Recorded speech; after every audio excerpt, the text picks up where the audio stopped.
శివాయ గురవే నమః. సర్వం శివం శివం సర్వం. వివాహ సమయంలో కొన్ని నియమాలు పాటించాలి. అవి ఏవి అనేది ఈ వీడియోలో తెలుసుకుందాం. ముందుగా ఈ వీడియో చూసేటప్పుడు ప్రతి ఒక్కరూ లైక్ చేసి షేర్ చేసి సబ్స్క్రైబ్ చేసుకోండి. చాలామంది వివాహ సమయంలో చిన్న చిన్న పొరపాటులు చేస్తుంటారు. ఏమిటి అంటే, కొందరికి సందేహం ఉంది, స్వామి కన్యను దానం చేసిన తర్వాత మాంగళ్య ధారణ చేయాలనా, లేదు మాంగళ్య ధారణ అయిన తర్వాత కన్యను దానం చేయాలా అనేసి అపోహం, చిన్న సందేహం ఉంది. కన్యను దానం చేసిన తర్వాతే మాంగళ్య ధారణ చేయాలి. ఈ కాలంలో వివాహం అనేది ఒక ఫ్యాషన్ అయిపోయింది. ఏమి అంటే, పెళ్లిపీటల మీదకు వధూవరులు లేటుగా రావటం, అక్కడ చేపిస్తున్న పురోహితుని ఇబ్బంది పెట్టడం, తొందరగా అయిపోవాలని చూడటం. అలా చేయడం చాలా పొరపాటు. ఒక వివాహానికి ఒక లగ్నం అనేది మనము నిశ్చయిస్తాం. ఒక చిన్న ఉదాహరణ, 4-5 ఒక లగ్నం పెట్టామంటే వధూవరులు 3 గంటల 45 నిమిషాలకి పీట మీదకి రావాలి.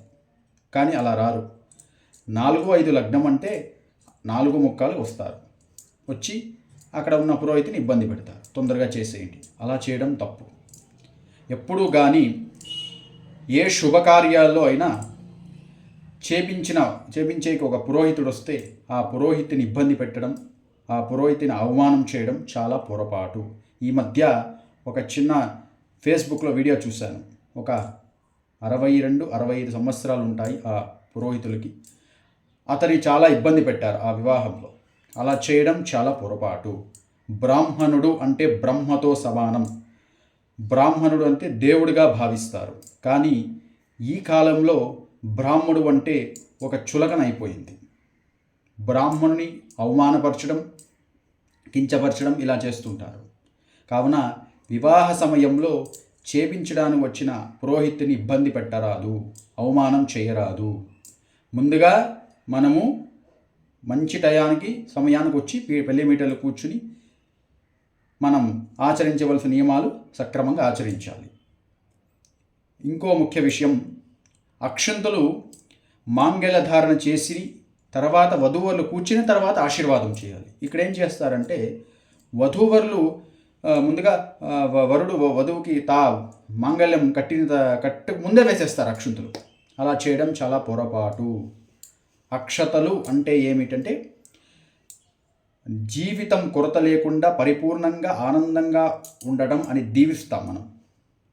100 ఏళ్ళు చల్లగా ఉండాలి, బాగుండాలి, ఆయురారోగ్యాలతో.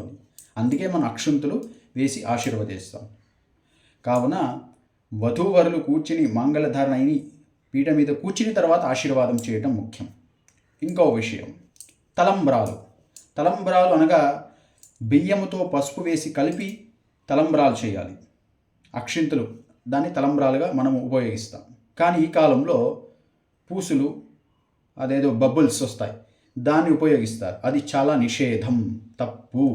దాన్ని ఉపయోగించరాదు. ఇంకొకటి, ఈ పెళ్లి సమయంలో ఫోటోగ్రాఫర్స్ అంటే ప్రీ వెడ్డింగ్ స్టూడియో ఇవి ఎక్కువ అయిపోయింది. అక్కడ చేపిస్తున్న అర్చకుడిని తంత్రాల కన్నా ఆ ఫొటోస్ ఎక్కువైపోయాయి. కాబట్టి ఏ పెళ్లి సమయంలో, ఏ వివాహ సమయంలో మొదటిగా పురోహితుడు చేస్తున్న నియమాలు, ఆచరణలు అన్నీ అయినాక మీరు ఆ ఫోటోషూట్ అన్నీ చేసుకోవచ్చు. కావున ప్రతి ఒక్కరూ ఇది తెలుసుకోండి. లేనిపోని అపోహాలు పెట్టుకోవద్దండి. ముందుగా ఎలా పద్ధతి ఉందో అలా పద్ధతిగా అనుసరించడం మంచిది. మనం ఏమేమి చేస్తామో దాన్ని అనుసరించాలి. ఆ పద్ధతి మనము రివర్స్ టైప్లో వస్తే అది బాగుండదు. కాబట్టి పెళ్లి వివాహ సమయంలో ఇవి ఆచరణలు పాటించండి, చాలా మంచిది. ఈ వీడియో చాలా రోజులుగా ఈ యూట్యూబ్ ఛానల్లో రావటం లేదు. ఈ రోజు నుంచి మొదలు పెడుతున్నాను. ప్రతిరోజు ఒక్కొక్క సందేశం ఇస్తాను. అందరూ దాన్ని ఫాలో అవ్వండి. నా ఛానల్ అంటే సోమేశ్వరనాథ్ తులసి ఛానల్ సబ్స్క్రైబ్ చేసుకోండి. సర్వం శివం శివం సర్వం.